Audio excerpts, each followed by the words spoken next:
dependent on where the sediment supply comes from, as well as the overall happiness of the corals if they're willing to thrive there in that location. Yeah.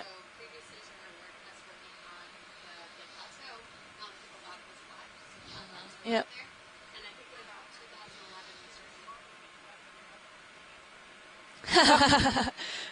Yeah.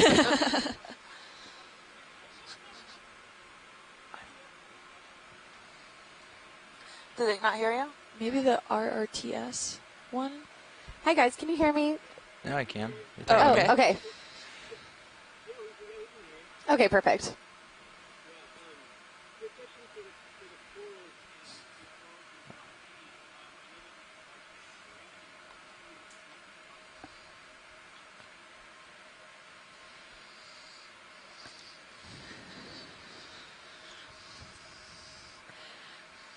Okay, so that is a fantastic question. I really appreciate that question.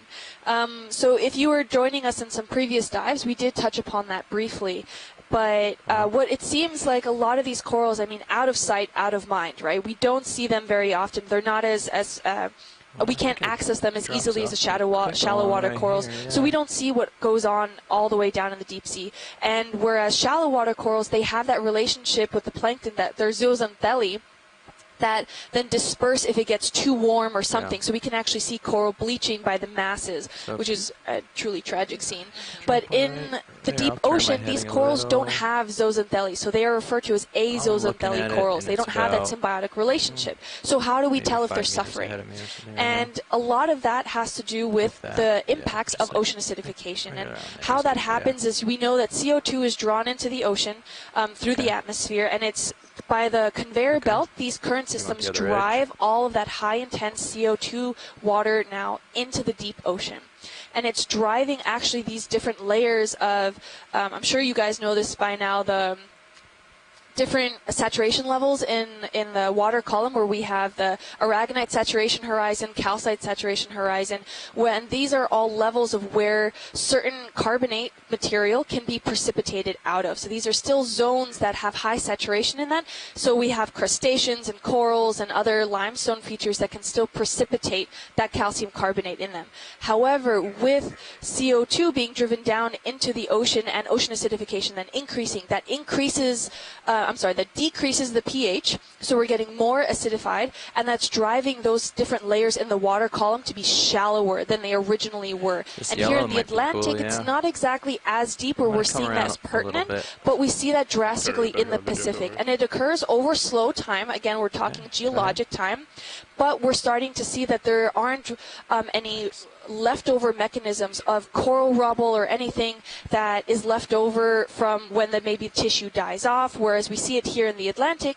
A lot of our other dives we've seen on the seafloor so much coral rubble that goes on after these corals have since died off that calcium carbonate skeleton remains still. But in the Pacific Ocean, after a certain point, maybe, I know it's roughly about 2,000 to 3,000 meters, depending on where you play with the aragonite saturation horizon or calcite saturation horizon. There, at a certain point, it's undersaturated, is what we call it. And while still some corals have evolutionary been able to overcome that, where they kind of precipitate still skeletons, not usually those robust scleractinian ones, but the gorgonians that still precipitate high magnesium calcium skeletons can overcome that through the tissue skeletons. But once that's coral dies, the skeleton is then dissolved away, and we can't find that anymore because of that increase in increase in acidity but decrease in pH that we see at the ocean floor, and that usually ranges between 2,000 and 3,000 meters deep. And we're starting to see less and less also crustaceans at those levels because, again, their outer shells are formed of calcium carbonate, but they don't have any protective tissue over them, so they're actually being too weak to develop and grow at those certain levels. And with increases in ocean acidification, we're seeing that occur at shallower and shallower depths.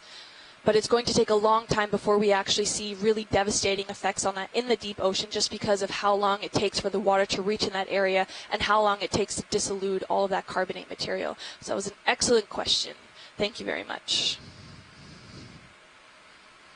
We have a beautiful crinoid. Yeah, now a stocked crinoid. Gorgeous. Really nice. We've seen unstocked and stocked here. We saw one unstocked. Yeah, there's an unstocked one right there. Yeah, and some squat lobster.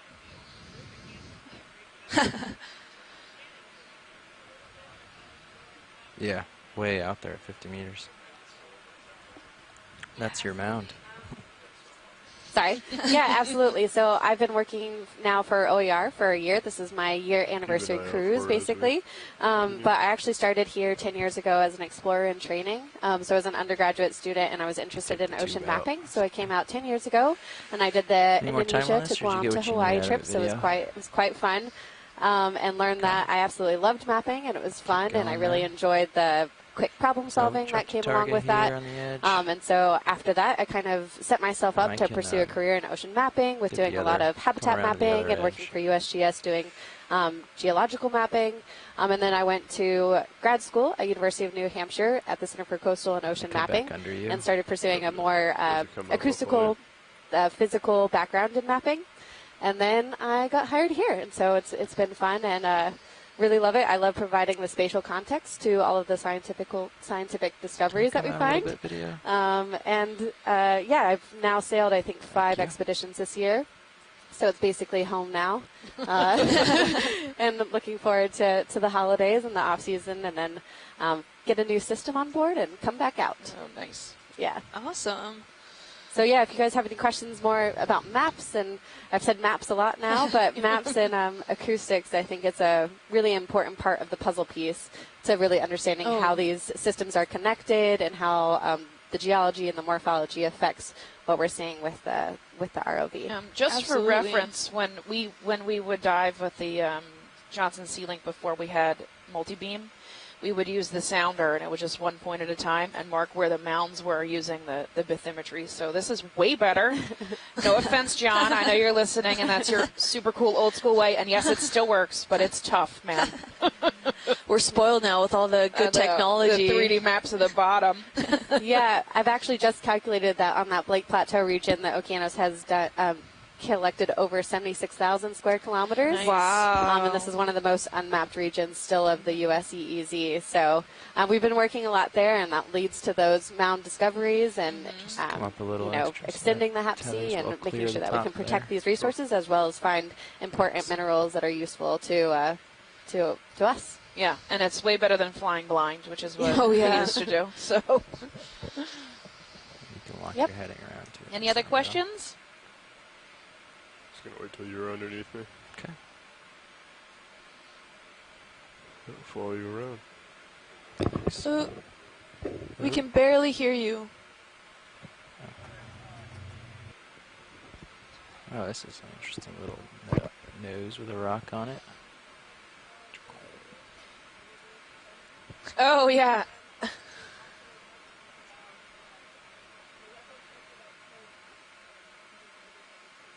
Just balancing. A rock balancing on a little cliff with a guy balancing on a rock. Yeah, sure. So we've seen a lot of really cool invertebrates. They're kind of my favorite. They're my favorite. I love invertebrates. So, except for worms, I'm not a fan of worms. But anyway, so these carnivorous sponges are a very rare type of sponge. Instead of having, so Chris explained this really well, and I might even have her chime in and explain it to you guys. But they're modified to actually ensnare animals, as opposed to using their choanocytes, which is their current far northern end creating cells to flush water through their bodies. They actually actively snag small animals and crustaceans, and then dissolve them. And then that's how they live, and they're so specialized into doing this, they've lost the ability to, they've lost their choanocyte cells, so the ability to flush water through their bodies. There's very little known about the carnivorous sponges. Very few people have done studies on them. We can just assume almost every single one we see is either a new species or even a new genera. They're very rare. They've known about them since the 1800s, I think. And Chris, if you want to chime in, feel free to correct me. But they came up on trawls, and I think the first description of them called it an alien antenna. So they are not alien antennas; they're actually animals. But they live in the deep sea, and they are rare and few and far between. Okay. And actually, I think 3 days ago we found a whole bunch of 3 different species. They look like little lollipops on sticks or little balls, and then we found one that looked like almost like a gorgonian, like a stalked gorgonian. So we collected all 3 of them. Then we collected 2 more species, maybe 3 more species yesterday, and then another one today. So we are on the carnivorous sponge hunt, apparently. Another really cool thing we saw was the sea spider with babies, which I have never seen before. And there's a highlight video of it on our social media somewhere. You can go on to NOAA's Twitter page. I think they posted it there. Either or at the website, which is oceanexplorer.noaa.gov. There's a highlight video that shows the pycnogonid, which is a sea spider, with its tiny little babies, and the little baby jumps off. It's amazing. And we were like freaking out when we saw it. So yeah, that was probably my favorite sighting of this cruise. Yeah, so that's what we're looking at. And you wanted to talk about cold seeps. You want to take that one? Yeah, I can take somewhat of cold seeps, more of how we find them and what we've been doing this year. So in 1903 Leg 2, that was our Windows to the Deep 2019 expedition. And I think in July, we did quite a few dives on cold seep. So this has been one of our things that we've been trying to find for the last 10 years. And the way that we find this is we look for them in the water column data over multibeam, as well as the EK60. So those are our fishery sonars. And during this last cruise in June, we just found them pretty much everywhere. They were pretty prolific, and we were able to dive on them and investigate them further with the ROV. I don't know about any specifically in this region, but more to the Gulf, I guess off the coast of Texas and Louisiana. There's definitely some domes there that have quite a few cold seeps, and then also on that Blake Plateau southeast region.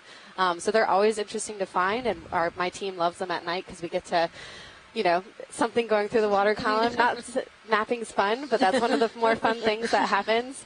And then to be able to, in real time, figure out where the cold seeps are and put the ROV down the next day and investigate them is kind of what we do.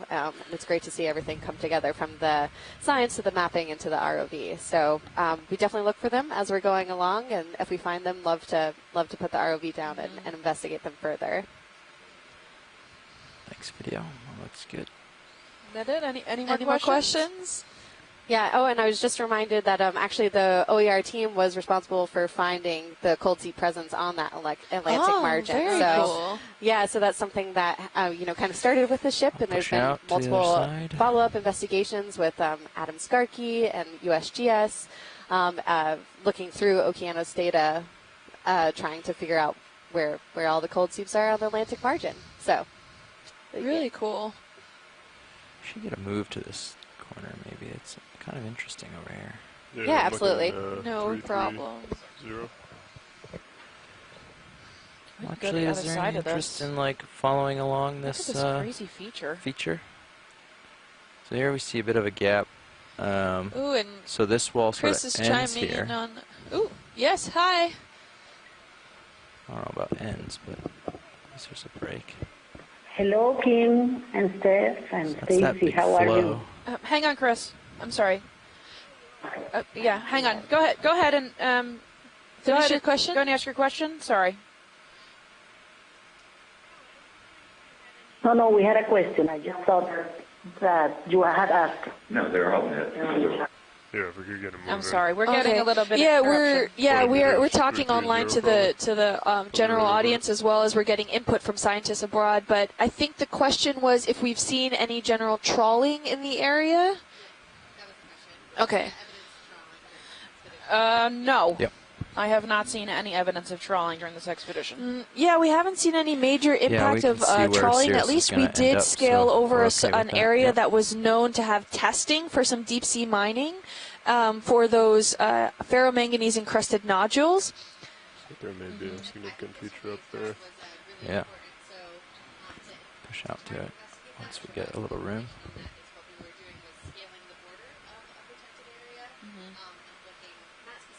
Go ahead, Nev. Yeah. Yeah, ready for a move. Sorry. Okay. outside. 20 meters, 20. Yeah, and although we haven't seen evidence of complete trawling, we have seen evidence of human impact there. So there's fishing lines and fishing nets and things that we did see. We did see weights, and that was in zones. I think we did see the net inside the HAP C.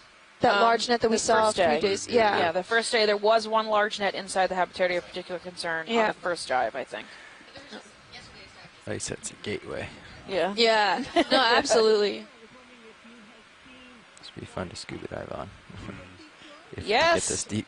1,200 meters. Yeah, we have. There have been buckets, there have been plates, there have been soda cans, glass bottles that we have seen, and we can definitely tell the difference of when we're closer to shore rather than far away. Farther in the Blake Plateau, we didn't see too much evidence of any anthropogenic effects as far as plastics or material goes, but definitely like when we were closer on the Miami Terrace or the Portales Terrace, that amount of anthropogenic effects that we saw definitely increased by a lot.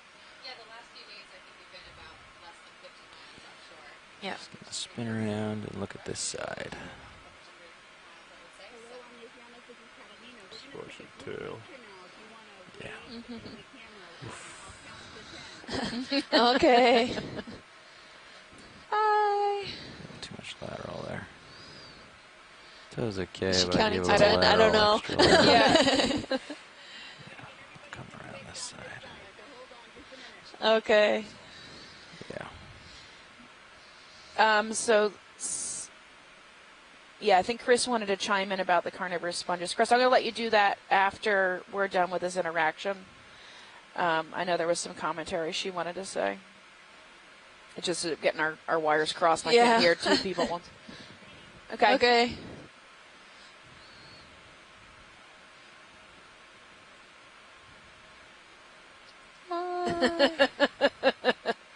Did you take it? I don't know. Has it been taken? Yeah, that's pretty big up there, it looks like. Okay. No problem. You're Thanks. Thanks. I don't know if we were cut off. Nice. Yeah. Yeah.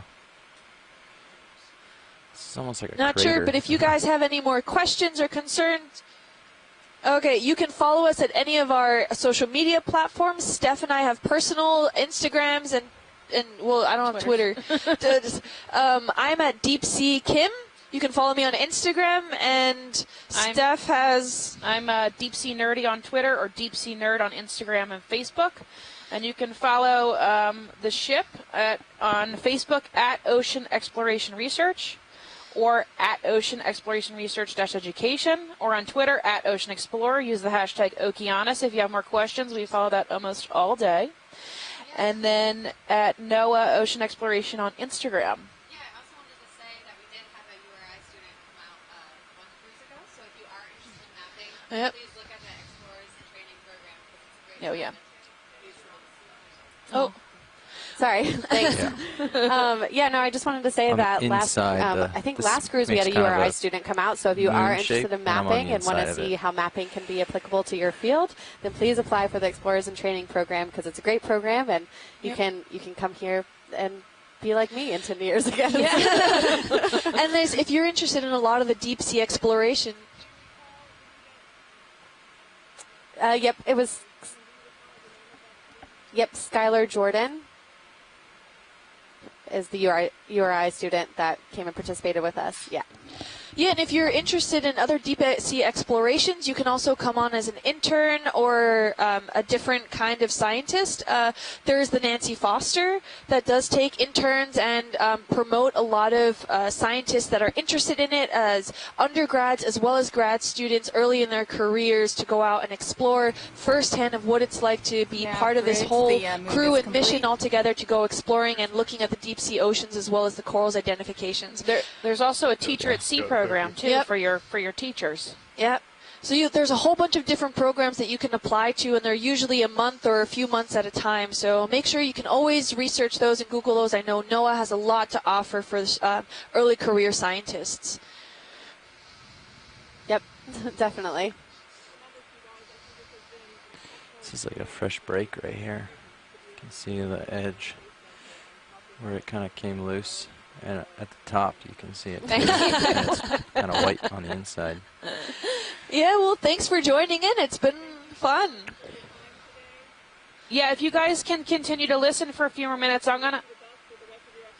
Thank you. I'm gonna let Chris chime in. I'm gonna let Chris chime in on the carnivorous sponges. She's much better at explaining them than I am. So if you just want to listen or keep listening, if you guys have the chance, I'm gonna let her fill you in a little more on their details. So if Chris, you want to call in, you feel free. Can I come to port a little bit? Okay. Thanks. Yeah. All right. Thanks. Have a wonderful day. Bye. Thanks.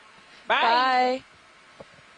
Hi, Steve. No, I'm sorry. I didn't want to interrupt. You're just so excited. You can't help it. It's fine. Please fill us in on the sponges. No, I didn't. I'm very sorry. That's fine. For interrupting. It's totally fine. Don't even worry. Next time I will just say in the chat notes, and you said it perfectly and beautifully. I just since we know the people that discover the carnivorous sponges. I just wanted to clarify that they were carnivory in sponges was discovered in the 1980s. 1980s? The 80s. So the paper came out in 1986 in Science, and it was reported by Boris Snold and Jean Bachelet to French scientists that collected some sponges from a cave, straight wall, and they kept them very small sponges. They kept them in their aquarium, and while feeding anemones with feed monkeys, found that the carnivorous sponge was these little sponges were grasping these crustaceans and actually eating from them. So that was, I just wanted to let you know that was recently discovered, relatively recently discovered. Let me give it a strike real quick. Thank you so much. And Scott had chimed in approximately 130 species with a morphologically suggesting carnivory. I don't know, that doesn't make any sense. Have been described a date. It was a quote, so it's not his fault. Due to the poor sampling of most of the world's ocean, this number probably represents only a portion of the total amount of carnivorous sponges, and new species are continually being described. So that was from a recent paper. Thank you, Scott, and thank you, Chris, for chiming in about the carnivorous sponges. I know how exciting they are. And I think we have an exceptional example of that, where we collected possibly 2 different new species of carnivorous sponges. So. Yesterday, and maybe 3 the day before, so we might be at 5. Yeah, so that's pretty cool. Ooh, is that a sea spider? No, it's a squat lobster. Big body. I got excited. There's lots of black coral here, though. So, watch leads? Yeah, go for it. What's up? Just to update you on this, what we're looking at here. We were on a cliff face. The cliff face was running north-south, and we were following along it, and it was, I said 25 meters originally. I'm going to call it more like 15, because the more I looked at it, it wasn't quite that high. This one certainly is much higher than that. So this is a whole different boulder cliff face, right? So they connected at a corner. We marked that corner. Okay. Where it took an immediate turn to run east-west, 90-degree turn. There's a little tiny break where this is basically, I would call it like if it were half a crater, like a crescent. Okay. The bases of these meet at the bottom in the sand. Their peaks are at different heights, and it has a little gully of sand that's higher than the seafloor. Okay. So it's sort of like a little crater crest, but it's pretty square in its turn. It's not super rounded like you expect a crescent to be. And this face that I'm on now is still well above me and very high compared to the last one we were on even. So we're trying to draw a mental picture in our minds and in yours, but it is. I can go back to the point where they sort of meet. If you want. That's okay. This actually just more confirms the fact that this is more angular, confirms the fact that it's probably likely from that escarpment feature we'll be seeing later today, rather than kind of protruding from the seafloor where it was stationary. Probably rolled to a certain extent, settled down there, and just hung out there for a long time. So thanks for that update. And we're dropping targets all along so you can get an idea. Oh, perfect. On the approximate size of of this, but it is so far probably we've marked it maybe 100 meters or more in diameter at this point of that crescent. Okay. So it's really huge. Yeah, it is. Thanks.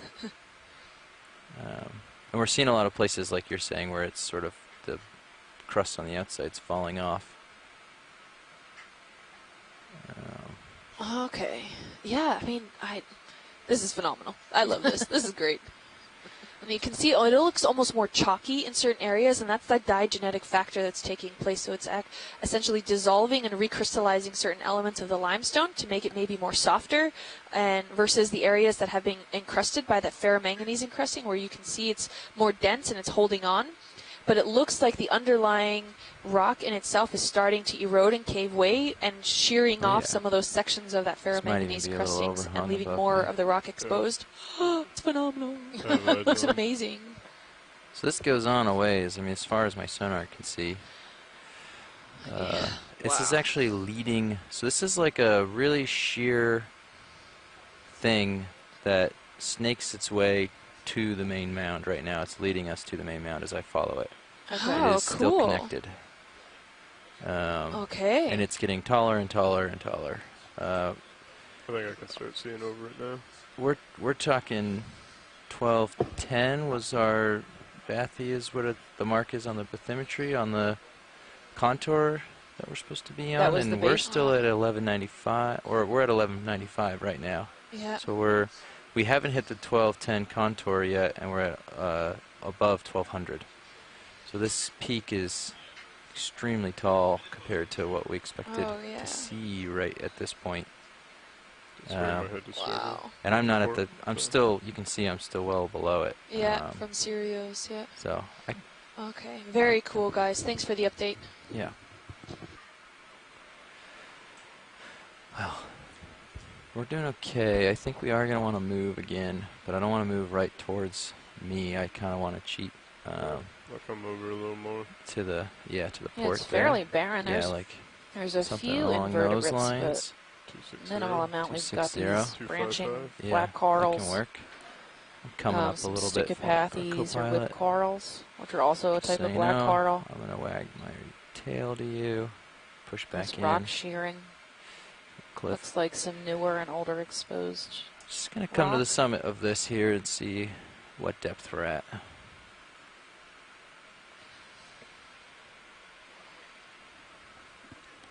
No, I'm going to come up just because we're waiting for that move. Go ahead and call it. Yeah, let's call it in, get them set up so we can keep traversing along. Lars, keep a close eye on your sonar just in case this curls around. Yep. But 20 meters is perfect. That's where I am. Thanks. Looks like bridge now.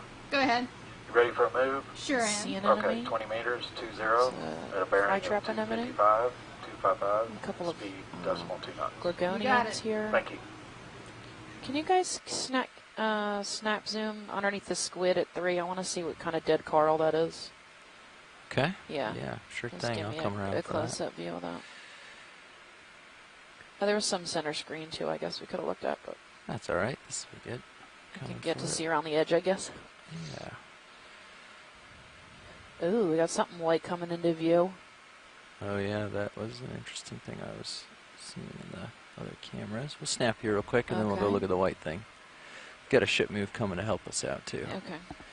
Come on in, video. Okay, coming in. So standing hi, dead. Caitlin. Hi. You guys traded? Very briefly. Okay. Are we maybe standing dead Lophelia? This is the sort of dead coral, I think. Yeah, it's standing dead Lophelia or Inopsamia. Oh, okay. The Lophelia. Yeah. I was like, what dead coral? That's what I'm seeing. Okay. The big mass of it. Yeah, it's pretty old. Old dead. All the chelices are chewed out. So it's been dead for quite a while. Okay, I'm good. Okay. Kind of lined up with that white thing, so I'll just kind of push up to it. Okay. I think. Yeah, a little further. Yeah, so let's look at this Chrysogorgia. That's you want to right look here. at that closer? Yep. Okay, let me stop. So I'll get a good zoom of that. Come in a little closer. I'm going to hold here. Okay, I'm going to sneak in a little, Caitlin. Just get a little more light on it. There we go. That looks good. Try to hit the brakes. Okay, I have more zoom. Let me settle here for a second. Stabilizing.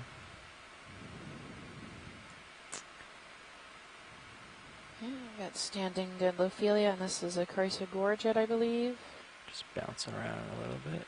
We got a ship moving, that'll mitigate. Okay, come on in. Coming in. That's max zoom. Thank you. Focus on the polyps. Awesome. These small squat lobsters. Maintain this.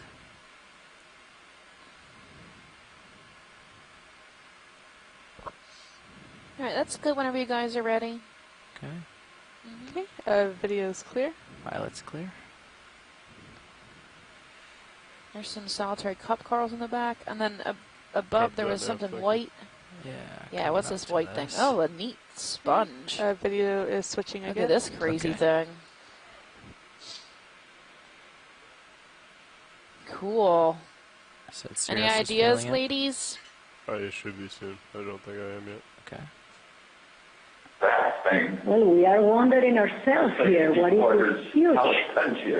Well, it is definitely a demo. Okay. Well, definitely not. Let's get closer to distinguish between them and sponge. It's pretty big. Lasers are on. Yeah, if we can get a good zoom on this. Of course. Hexactinellid. I've seen this texture before. I just don't know what it is. Okay, video, you can start in. I mean, besides, you know, glass sponge. Oh, it looks like Feria. It's got that same Feria texture, but it's not. Or the same like the base of the Africalistes has that kind of folded texture. Do you guys know what this is?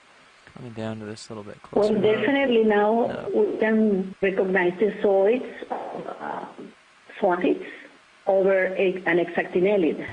Yeah, bridge the move is complete. Yeah, that's as far as I could get it. Hexactinellid.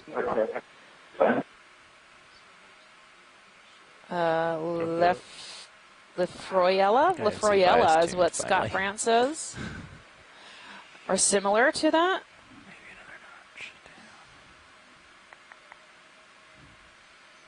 down. Down a little for you, video. Lefroyella. It's quite beautiful.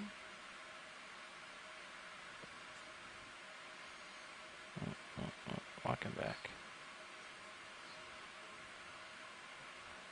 Okay.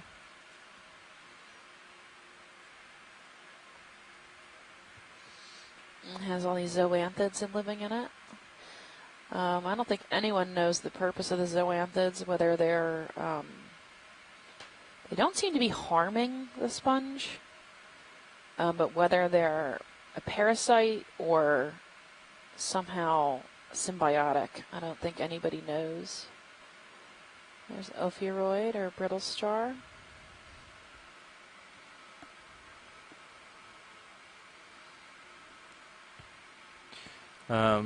We're floating here, so we can fly around. Is there somewhere else you want to go? Yeah, so can we back out a little bit and let me see what we're looking at nearby? Okay. Are we at the top yet? Oh, and I've seen this purple coral before. If you guys know what this is, I didn't have a name for it. The one at 9 o'clock. Okay. Trying to yeah, the soft coral, I think. It's quite purple. Seems to almost grow zoanthid-like. It's either that or an encrusting gorgonian.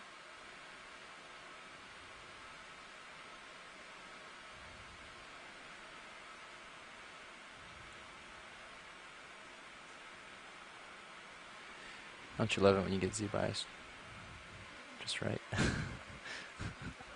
Hope so a lot. Yeah.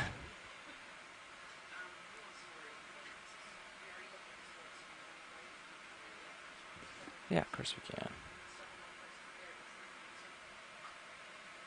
And it looks like that purpley polyp stuff Scott says is Stellinophorus and Octocoro clavularia. Thanks, Scott. And it looks like Is this sponge covered in zoanthids, or does it have its own polyps? We saw something like that before. Oh, I think it's covered in zoanthids. And Shirley... Yes, Stephanie. The sponge is covered by zoanthids. This is fairly common both in shallow and deep water. Certain species can have this symbiotic association with zoanthids, which are not necessarily parasitic.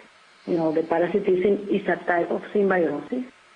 They're actually usually considered mutualistic, not doing damage to each other. They're both beneficiating somehow from the pilot's clear. Oh, okay.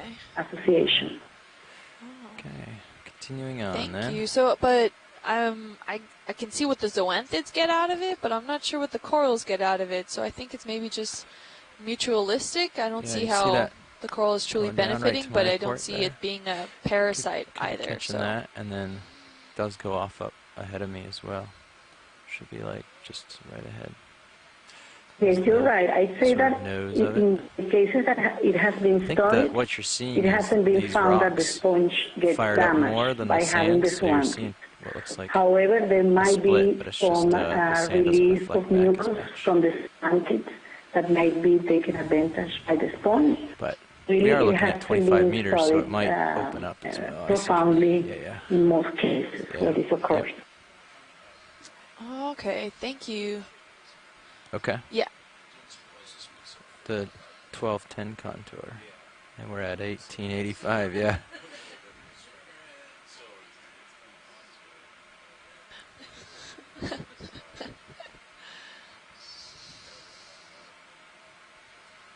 I think I saw a stylaster a few seconds ago. Yeah. But we're seeing more octocorals. Was that a chrysogorgid that we saw earlier? Yeah, I think we saw. Okay, I think that's one. I think we're trailing along the peak ridge of this boulder-like feature. I think we're going up it. Back, a little north of west, so 27.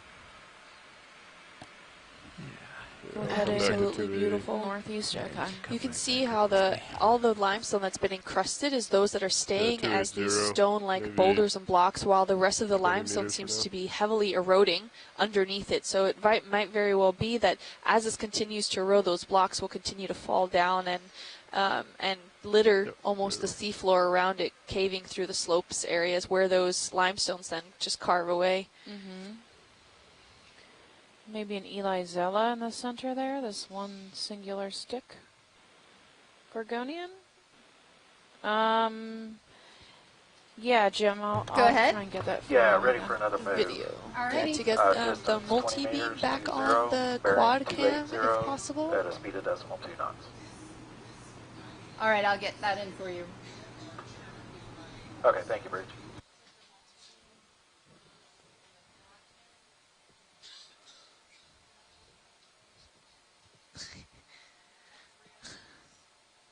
Oh yeah, perfect. There you go, John. Had a request from the chat room to put up on feed 3 the quad section of the cameras with the multi-beam, the footage, as well as some other information there. Obviously, watch the uppers.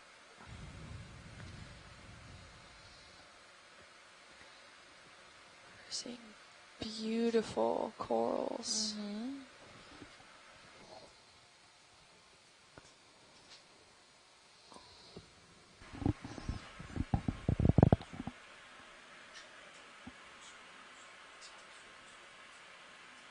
Got a big feature at the top of the screen. Can I get a look at that yellow sponge at 2 o'clock? It looks like a plate.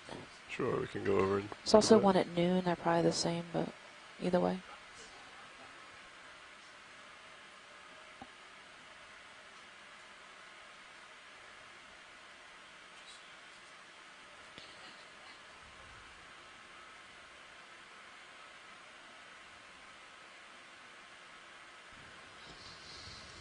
It looks like we've got some antimastas too here at the bottom around 4 o'clock. Some more chrysogorgia. Yeah, looking down, so it wasn't dead even with us. And then we're gonna go over here and look at this yellow plate sponge. Mike White just came and spoke to us, and he made an interesting observation that considering that still the amount of hard substrate that we're seeing in this area, we're not seeing it as robust, full of biodiversity as yesterday's dive. We're starting to see more and more, and you can still see some coral rubble now in this section where that sponge is. Do you want to, is there something special about the sponge? No, just get a zoom, and Chris or Shirley can take a peek at it. The gap was similar.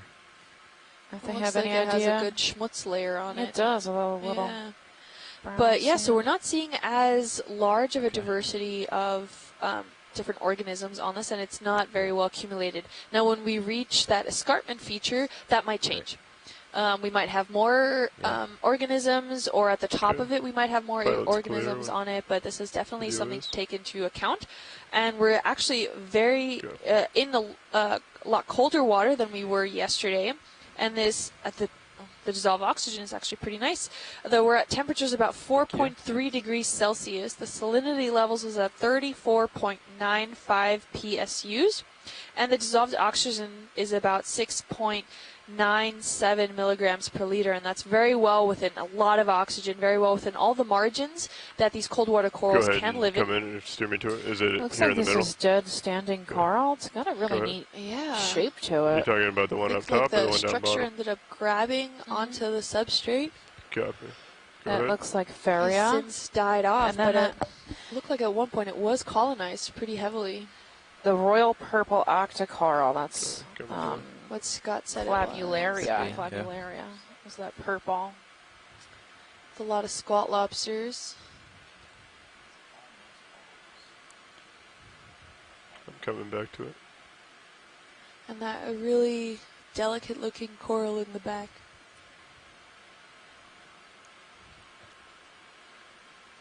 Go ahead. Okay. I don't know how to say this. The coral is kind of upside down, so I'm not sure if the polyps are facing down or up.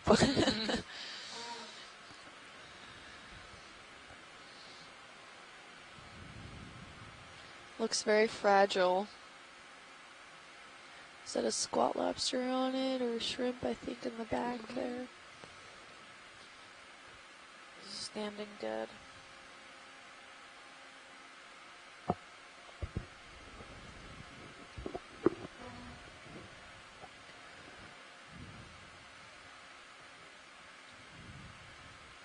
So was that large sponge that we saw earlier covered in zoanthus a hexactinellid? Yeah. Okay. The one we saw about, I guess it was 2 or 3 minutes ago, right? Yeah, the really long tube, yeah. Yeah, definitely. Ooh, Scott says that that really delicate looking one in the back is different species of Chrysogorgia. Okay.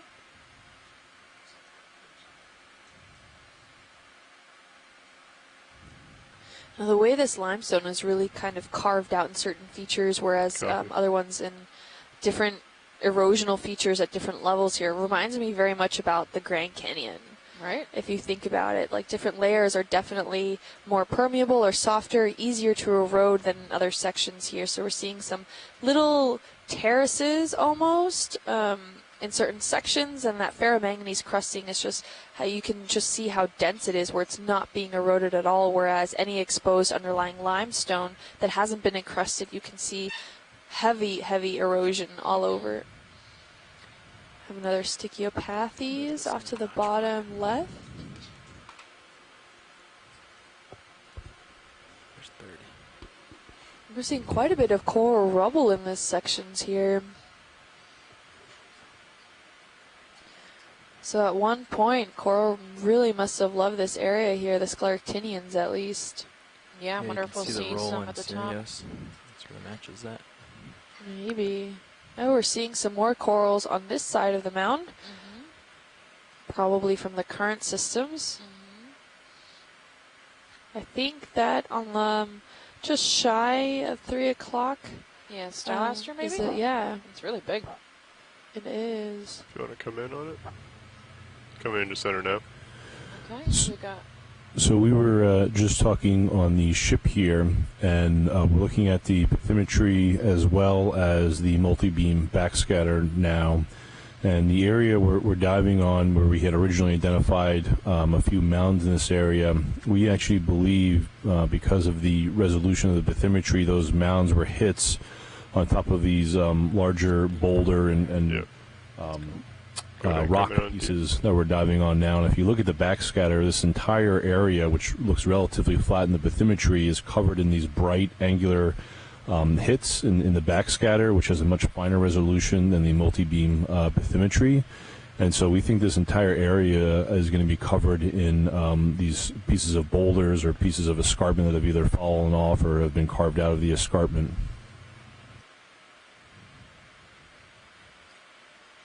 I'm not sure if the general public heard that. I don't know either. They did? They did? Oh, that went out publicly. Okay, thank you, Mike. Sometimes he sneaks in and talks in our ear. Yeah. So, this is a really beautiful clavularia. It's a different color. It's almost blue. Yeah, it's more indigo. Yeah, it's gorgeous. Brighter, more intense coloring than the other one than what we saw. Microsegorgia. I don't know if you can hear me, Shannon or Mike. What is the largest feature that will appear? Okay. How big does a feature have to be to appear in our 25-meter multi-beam? I think you answered your own question. It has to be at least 25 meters? I think so. But it it depends on a lot of things, right? So if a feature is 10 meters, right, we may see the top of that feature depending on how fast we are traveling. How broad that feature is, and what our line spacing is of our survey lines. So, Shannon has done a lot of detailed work in the last year detailing out, how big, for an example, a shipwreck would have to be in order to see it in, say, 2,000 meters of water, because it's also very depth dependent, right? So a 10-meter feature, that we might see that in, say, 500 meters of water, but that becomes a much more difficult thing to resolve in 2,000 meters of water due to the natural scattering of the individual beams and effectively soundings themselves. And, it's also based on speed, it's based on data quality, right? So if we have any environmental factors at play, wind and weather, that becomes a challenge. Our colleague, Mashkour Malik, who may be listening in, or he's out in Silver Spring right now, he's done a lot of work on resolving backscatter mosaics at a finer resolution than the bathymetry, and that has something to do with the way the backscatter, these snippets are formed back in the signal processing units themselves. So these backscatter mosaics can actually be of a higher resolution. And again, if Mashkour is around or listening, I'll let him explain that, because he is the expert, just recently awarded a PhD. But essentially in backscatter and multi-beam, you can resolve finer features, especially if they have a different impedance relative to the other surroundings of higher resolution than you can in the bathymetry, which you need to grid. And so within that grid, you need multiple soundings within each of those cell resolutions. Try a camera angle that's more so horizontal. Basically, it depends on a lot of stuff. Right? Have to be horizontal. I was like, there's the top. Here's the top. Go ahead, Mike. You were going to say something? No. I think that's absolutely correct. It's as much of an art as it is a science, and something particularly So we use our mapping data for seafloor mapping, right? If you start talking about using mapping data that we collect on the ship for hydrography, nautical charting, right? I mean these come with certain qualifications and quantifications that we don't always do out here in the ship. So how we grid these things, whether the grid is a weighted moving average or we're looking at the shoal's depth within a single cell within a rasterized grid, right? All these things can impact the actual features that you can discern within a continuous surface or a digital elevation model. ROV Thank you for that. Bridge now, go ahead. That move is complete. We have Anthomastus, the strawberry coral, here at 6 o'clock. Oh, yeah, with a lot more of the royal purple corals. And we're getting a lot of this intact framework system from previous scleractinians that once thrived here.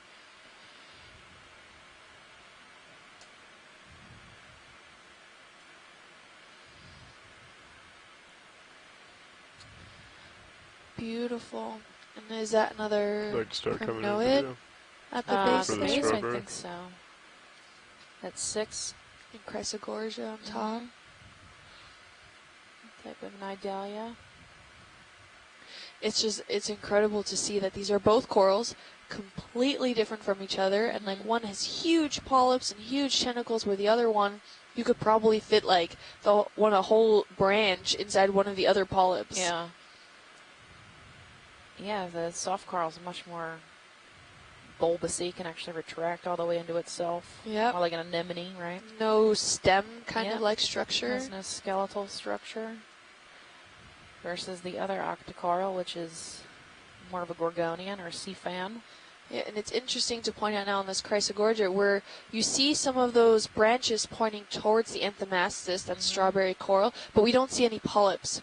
And that could be one of the defense mechanisms per corals getting too close maybe to one another, that they're releasing the those toxic little metabolites that kind of are its own defense mechanism against other organisms of some sort, and not allowing that coral to grow in that direction or killing off maybe the polyps that were in that direction overall. And I don't think the Chrysogorgia could really compete with the anthomastus. It's huge. Yeah, there's really good footage of shallow water corals like eating its neighbor. They're crazy. So if you want to Google that, that's a good thing to look up. Those shallow water corals eat each other.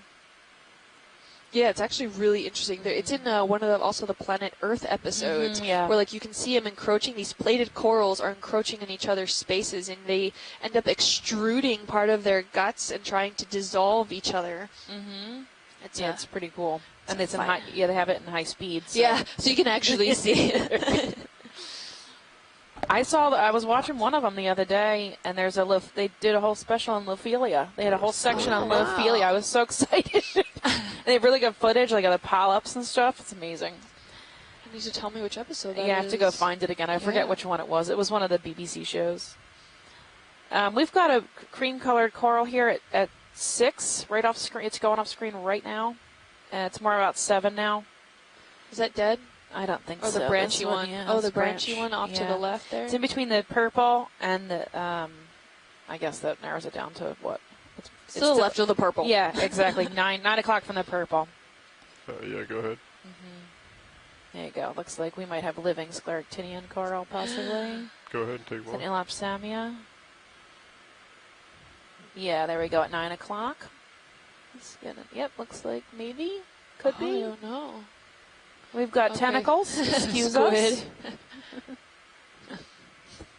Yep. Oh,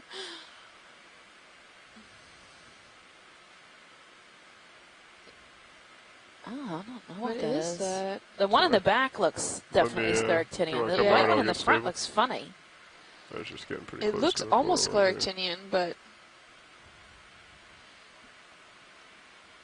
Yeah, like the cream-colored one looks more like an Elapsamia, maybe. Steven on the chat room says Anthothelid. Oh dear. Anthothelid? Anthothelid. Anthothelidea. And Scott agrees. Yeah. I will just Google that because I'm not sure which one that is.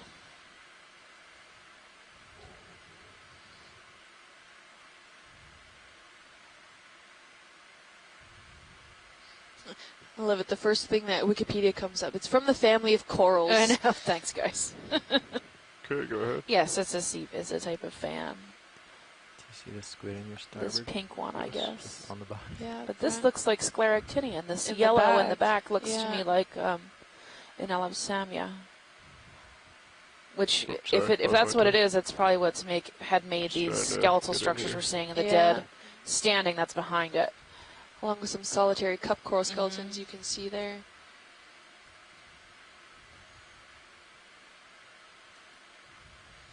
Okay, go ahead.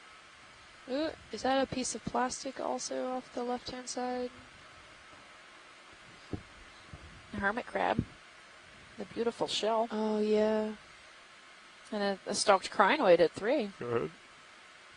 Coming up. Copy.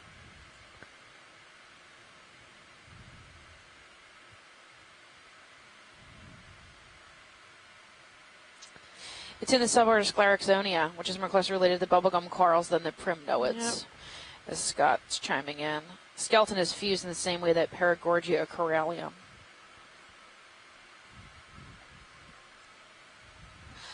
Some of the hard corals are Solimicelia, which is this typically orange with bifurcate tips. So that's probably this Scleractinian coral on the back, this cream-colored one. Oh, interesting. I remember Selinosmilia being more stalk-like, like more branchy, elongated, more than bushy. It might be a function of like where it's living, environment. Right? Yeah, its environment. And is that a piece of plastic? I think so. Yes.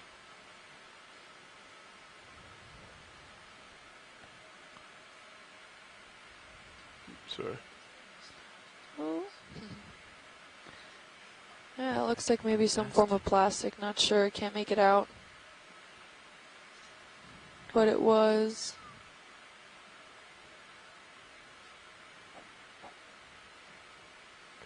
Okay, forward. Yep.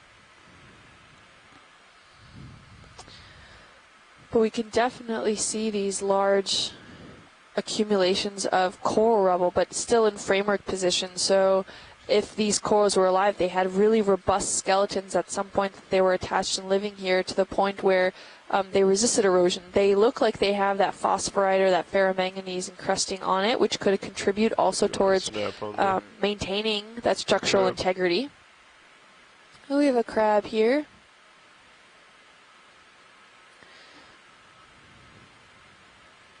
Gorgeous color, that red. Can we get the lasers on? Lasers are on. Oh, he's about 10 centimeters wide, maybe just shy of that. And we count that from that shell on the top there to give a rough size measurement. Probably sifting through some of this coral to see if he can eat anything that's been growing on it, like hydrozoans or hydroids or various other microbial communities. Maybe sifting through the sediment as well. You can see his claws working that sediment there.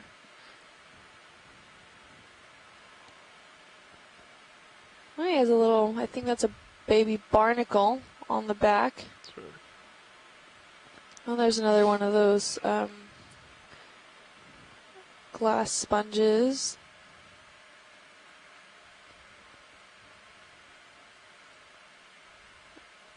And a worm tube.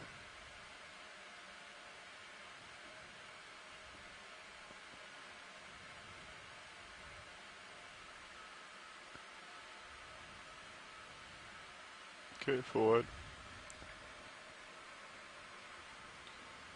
Gorgeous area. Can we get a good look at that more fan gorgonian in the background there?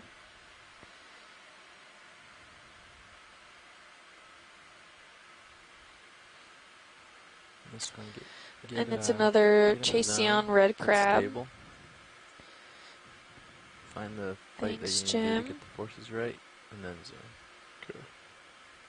That might help. I think it's just the change in zoom on my eye. Yeah, I also tend to look up at these when they zoom. That way it helps. Stable. Oh, and I think we have another Scleractinian off to the left that we'll go investigate afterwards. But we can see on this side we're actually seeing quite an abundance more of corals in the area versus that other side, and that probably has to do with this is the side that's facing directly into the current. Just keep an eye on the upper swing arms with the tether. Which is what these corals prefer. Is that a fish? Where? Are they to the left? Or no? No, never mind. I see the stuff. I'll follow you a little. And a rat tail swimming off around as we come around with the ROV. Okay. Go down some.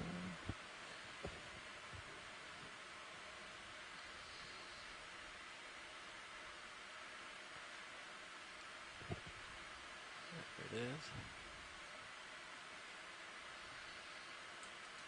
This is also a good view that you can see some of that limestone that's still left standing there. It's highly eroded inside. Maybe one of those initial pore structures just had a good opening, and it kind of kept eroding, and you see some of the sediments filling in there. It's a good hiding spot maybe for some fish or other crustaceans taking advantage of it.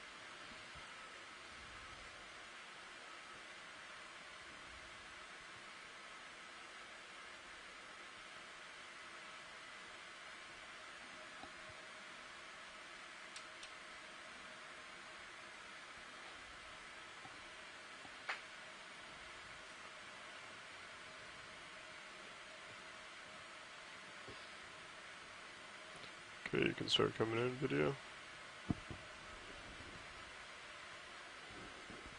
Got a little ink, it might fall on your view soon. You can see we have a lot of glass sponges around. I just lost the part vert, I think. Copy. Yeah, standby video. I got it clear.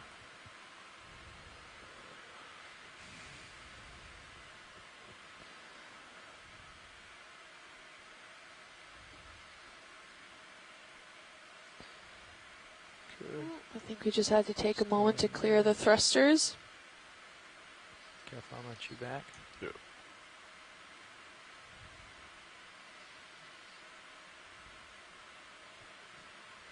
They look more even now. For those of you just joining us today, we're on the southeastern side of Florida, on the United States. We're about directly close to Key West. We're about 65 kilometers from shore. That's 40 miles. We started at a depth around 1,200 meters, and we're going to be scaling up to the point of about 1,100